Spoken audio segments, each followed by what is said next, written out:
स्वागत है आपका आज का बाजार में। मैं हूं आपके साथ पूजा त्रिपाठी और आप देख रहे हैं ईटी नाउ स्वदेश। और सबसे पहले आपको मार्केट का अभी तक का किस तरह का कारोबार रहा वो आपको बता देते हैं। इस पूरे हफ्ते हमने देखा तेजी थी, लेकिन जो 2 दिनों की तेजी थी वहां पर अब ब्रेक लगा और निफ्टी 220 अंक गिरकर 17,200 के नीचे बंद हुआ। वहीं सेंसेक्स और बैंक निफ्टी में भी दबाव देखने को मिला। बैंक, मेटल और फार्मा शेयरों में आज सबसे ज्यादा बिकवाली थी। और किस तरह का कारोबार रहा दिन भर मार्केट में, ये भी समझ लेते हैं। प्रियंका हमारे साथ जुड़ चुकी हैं डिटेल्स लेकर। प्रियंका बताइए। बिल्कुल, देखिए इस हफ्ते के अगर आप वीकली रिटर्न्स की भी बात करें या फिर इनफैक्ट आज की मार्केट को आप दो पार्ट्स में डिवाइड करें तो पहली पार्ट में आपको लग रहा था, फर्स्ट हाफ में आपको लग रहा था एक शॉर्ट कवरिंग अबाउट था, रिकवरी थी। लेकिन जिस तरह से 12 बजे के बाद हमने देखा कि मार्केट थोड़ी सी लैकलस्टर होनी शुरू हुई और एंड ऑफ द डे पर तो ये यहाँ पर वीकनेस के साइंस के साथ मार्केट बंद हुई। 17,200 एक बड़ा सपोर्ट बताया जा रहा था और उसके नीचे यहाँ मार्केट ने क्लोजिंग दिया।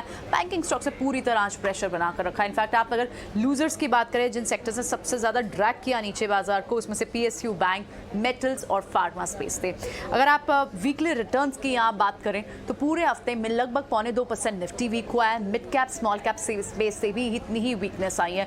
आईटी पैक ने 5.5% का वीकली नेगेटिव रिटर्न दिया। तो सबसे ज्यादा इस पूरे हफ्ते में जो वीक काउंटर्स थे, जिन्होंने सबसे ज्यादा बाजार को नीचे की तरफ खींचा, तो उसमें एचडीएफसी बैंक काउंटर्स थे, ट्विंस थे और साथ ही आईटी पैक था।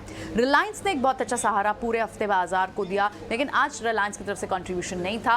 लैकलस्टर आज आपको थोड़ी मार्केट्स दिखी और क्योंकि अब वीकेंड के पास है, ओवरनाइट कैरी करने का बहुत बड़ा रिस्क है। और जैसे ही एक यूएस मार्केट से एक हैंगओवर था, ग्लोबल मार्केट से एक नेगेटिव बायस के साथ जब हम शुरू हुए, तो आज दिन भर आपको जो काउंटर्स जिन पर बात करनी होगी कि कहाँ से आपको स्ट्रेंथ और वीकनेस देखने को मिली, तो उसमें गेनर्स जो थे वो ऑटो पैक से थे।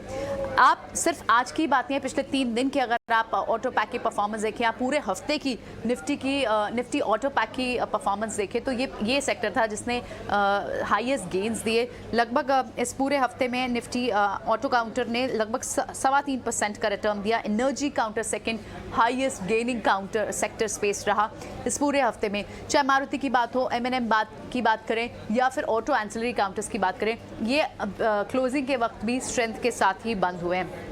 आप गेनर्स में अगर आप देखेंगे तो उसमें आपको Maruti, M N M, Asian Paints because of the stability in crude, Britannia, Airtel, ये काउंटर्स गेनिंग का साइड पर दिखे और लूजिंग साइड पर आपको counters like Hindalco, Cipla, SBI देखने को मिले। एफएनओ में भी अगर आप बात करें तो वहाँ पर, क्योंकि हमने इस हफ्ते में बात भी की थी कि खाने पीने कूलर्स जितने भी हैं, चाहे समा कूलर्स हों या फिर कूलर्स लिटरली वाइट गुड्स की बात हो, वो वाले स्पेस से यानी अल्कोहल, लिकर, ये सारे काउंटर्स और वाइट गुड स्पेस, जो भी गर्मी से रिलेटेड काउंटर होंगे, पावर स्पेस से रिलेटेड काउंटर होंगे, वहां पर आपको एक बायसनेस पॉजिटिव दिखाई देगी। और इसी तरह से एफएनओ में भी आप टॉप काउंटर देखेंगे तो यूबीएल था, माइंडट्री ने एक बाउट दिखाया, पॉजिटिव बायसनेस कल भी थी और आज भी शॉर्ट कवरिंग का एक सेशन देखने को मिला। और इसके अलावा काउंटर्स लाइक अदानी पोर्ट्स, जहां पर एक्विजिशन की न्यूज़ के बाद क्लियरली एक पॉजिटिव एक्शन देखने को मिला। तो मार्केट थोड़े वीक नोट पे क्लोज हुई है। 17,200 एक बड़ा सपोर्ट की बात की जा रही थी और उसके नीचे बाजार बंद हुआ है और बैंकिंग स्टॉक्स ने तो सुबह से ही प्रेशर बनाया हुआ था। बिल्कुल, बहुत बहुत शुक्रिया प्रियंका ये सारी जानकारी देने के लिए। तो इस पूरे हफ्ते का ही जो एक रिकैप था वो हमने आपको बताया। चलिए अब आगे बढ़ते हुए कुछ और भी खबरों का रुख कर लेते हैं। फर्टिलाइजर शेयरों में आज हमने देखा कि काफ़ी ज़्यादा एक्शन देखने को मिला इस कमज़ोर बाजार में भी। सूत्रों से मिली जानकारी के मुताबिक फर्टिलाइजर सब्सिडी बढ़ाने को लेकर जल्द कुछ ऐलान देखने को मिल सकता है। फर्टिलाइजर के ग्लोबल प्राइस में तेजी की वजह से सरकार जल्द ही ये फैसला ले सकती है। और इस एक्सक्लूसिव की और डिटेल्स के साथ हमारे सहयोगी मेघना मित्तल अब जुड़ चुकी हैं। मेघना बताइए। जी बिल्कुल, हम ग्लोबली देख रहे हैं कि फर्टिलाइज़र प्राइसेस काफ़ी समय से बढ़े हुए हैं। इनफैक्ट रशिया यूक्रेन वॉर के बहुत ही पहले से फर्टिलाइज़र प्राइसेस बढ़े हुए हैं। लास्ट ईयर भी गवर्नमेंट को फर्टिलाइज़र सब्सिडी का अमाउंट इंक्रीज़ करना पड़ा था। तो जो अब हमारे सूत्र बता रहे हैं कि यूरिया फर्टिलाइज़र सब्सिडी का जो बजटेड अमाउंट है इस साल का लगभग 67,000 करोड़ रुपीज़, वो बढ़ाकर 1.20 लाख करोड़ करने का प्रपोजल है, जो कि first supplementary demand for grants में आ सकता है। इसके अलावा जो पीएनके फर्टिलाइजर्स हैं उनकी सब्सिडी का अमाउंट इस साल का ₹42,000 करोड़ है, जो कि खरीफ सीज़न का लगभग ₹21,000 करोड़ होता है, जिसको बढ़ाकर खरीफ सीज़न को के अमाउंट को बढ़ाकर ₹60,000 करोड़ करने की बात चल रही है, जिसका कैबिनेट नोट तैयार है और इस समय फाइनेंस मिनिस्ट्री द्वारा रिव्यू किया जा रहा है एक्सपेंडिचर डिवीजन द्वारा, क्योंकि उनको ये पूरा बढ़ा हुआ अमाउंट अकोमोडेट करना पड़ेगा। ये कैबिनेट नोट आने वाले हफ्ते में ही आ सकता है और अप्रूवल के लिए डिस्कस हो सकता है, ये हमारे सूत्र जानकारी दे रहे हैं। तो याद रखिए जो पूरे साल का जो फर्टिलाइजर सब्सिडी का अमाउंट है 1.09 लाख करोड़, वो बढ़कर ₹2.46 लाख करोड़ होने का अनुमान है, जो कि दुगने से भी ज़्यादा है। तो ये हमारे सूत्र बता रहे हैं। ये याद रखिए कि यूरिया का जो एमआरपी जो फार्मर्स को रिसीव होता है वो ₹266 पर बैग है, तो गवर्नमेंट चाहती है कि उस एमआरपी को फार्मर्स के लिए उतना ही रखा जाए, जिसकी वजह से यूरिया सब्सिडी का अमाउंट इतना ज़्यादा बढ़ने की उम्मीद है। पीएनके फर्टिलाइजर्स का भी इसलिए बिल बहुत ज़्यादा, जो सब्सिडी का अमाउंट है वो बहुत ज़्यादा बढ़ के आएगा इस साल का। तो पीएनके और यूरिया दोनों की फर्टिलाइजर सब्सिडी का जो प्रपोजल है वो लगभग तैयार है। जो कैबिनेट नोट है पीएनके फर्टिलाइजर्स का, वो इस हफ्ते आने की उम्मीद है, जो हमारे सूत्र बता रहे हैं। तो ये फर्टिलाइजर प्राइसेस ग्लोबली बहुत ज़्यादा बढ़े हुए हैं, तो ये कब तक बढ़े रहते हैं ये देखना बाकी है, पर गवर्नमेंट एक्सचेकर का जो सब्सिडी का अमाउंट है वो अकोमोडेट करना पड़ेगा गवर्नमेंट को बढ़ा हुआ। बिल्कुल, बहुत बहुत शुक्रिया मेघना ये सारी जानकारी देने के लिए। तो यूरिया सब्सिडी अब बढ़कर 1.2 लाख करोड़ हो सकती है, करीब करीब दोगुना यहाँ पर देखने होने का अनुमान बताया जा रहा है। तो एक फर्टिलाइजर स्पेस के लिए बड़ी खबर। चलिए अब रुक करते हैं नतीजों का, और कल आईसीआईसीआई बैंक के नंबर्स आने वाले हैं। नतीजों से हम अनुमान कर रहे हैं कि काफ़ी स्ट्रॉन्ग नंबर्स इस बार देखने को मिल सकते हैं। और अगर निजी बैंकिंग स्पेस में बात करें तो आईसीआईसीआई बैंक से एक काफ़ी अच्छा प्रदर्शन होने की उम्मीद बताई जा रही है। जो इनके ब्याज से आए हैं वहाँ पर हमारा अनुमान है कि करीब 21 से 22% की ग्रोथ देखने को मिल सकती है। जो मुनाफा रहेगा वहाँ पर 45% की ग्रोथ देखने का अनुमान है। और एसेट क्वालिटी में भी एक सुधार देखने को मिलेगा। ग्रॉस एनपीए में देखेंगे तो वो 4.05% के आसपास एक्सपेक्टेड है, और जो नेट एनपीए के आंकड़े हैं वो 1% के नीचे बरकरार रहेंगे। 0.80% के आसपास ये आंकड़े देखने को मिल सकते हैं। इसके अलावा जो क्वार्टरली अपडेट्स भी कंपनी ने जारी किया था, बैंक ने जारी किया था, उसमें भी नंबर्स काफ़ी अच्छे दिखाई दे रहे थे इनके एडवांसेस और डिपॉजिट के फ्रंट पर। तो ये बिजनेस ग्रोथ भी काफ़ी अच्छी दिखाई देगी। नंबर्स रहेगी मार्जिन के फ्रंट पर कि मार्जिन को लेकर किस तरह की कमेंट्री आती है और उसमें कितनी स्टेबिलिटी की उम्मीद बैंक कर रहा है, इस पर नज़र होगी। इसके अलावा नए स्लिपेजेस यानी कि नए एनपीए कितने बनते हैं बैंक्स के बुक में, ये भी देखना काफ़ी इंपॉर्टेंट होगा। इनके कॉर्पोरेट बुक में और रिटेल से किस तरह का कॉन्ट्रीब्यूशन देखने को मिल रहा है, ये तमाम कॉमेंट्री इस बार के लिए काफ़ी इंपॉर्टेंट होगी। बाकी आईसीआईसीआई बैंक से अगर उम्मीद करें तो काफ़ी अच्छे नंबर्स की उम्मीद हम कर रहे हैं। तो चलिए ये तो बात हुई नतीजों की, लेकिन अब चलते हैं कमोडिटी मार्केट की तरफ, और वहाँ पर किस तरह की हलचल हो रही है विश्व मोहन से समझ लेते हैं। विश्व मोहन बताइए, कच्चे तेल में इस वक्त किस तरह का एक्शन देखने को मिल रहा है?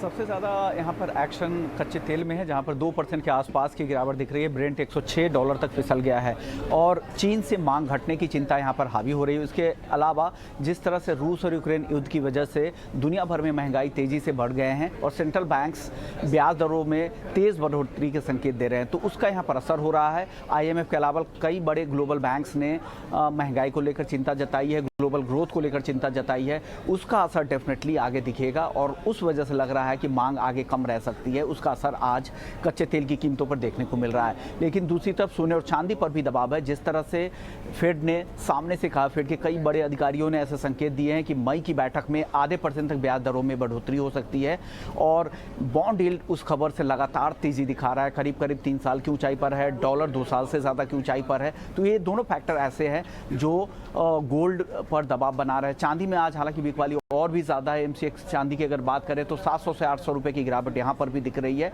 तो एक जो निगेटिव माहौल यहाँ पर दिख रहा है, एक वॉर प्रीमियम जो गोल्ड और सिल्वर में चल रहा है, वो भी निवेशकों को लग रहा है कि जिस दिन सीज फायर की स्थिति आएगी तो वॉर प्रीमियम भी खत्म होगा। तो इस वजह से यहाँ पर गोल्ड और सिल्वर पर आज दबाव है और क्रूड में भी नरमी देखने को मिल रही है। So we've asked you this question and you've said the following answer, that never say never. Sorry?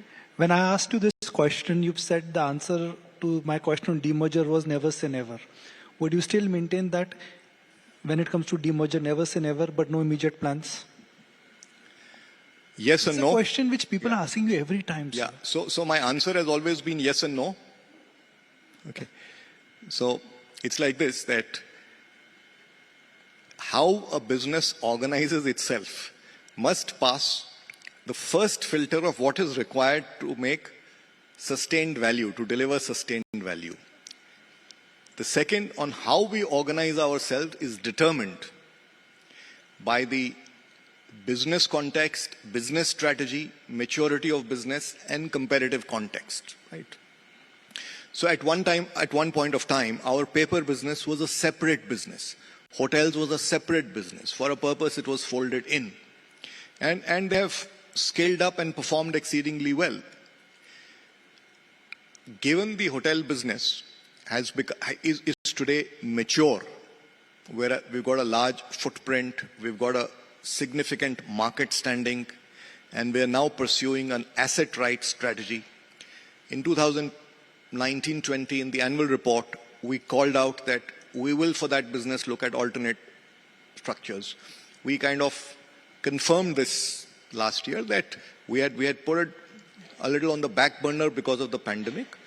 And as the industry recovers, we will take it forward. So this...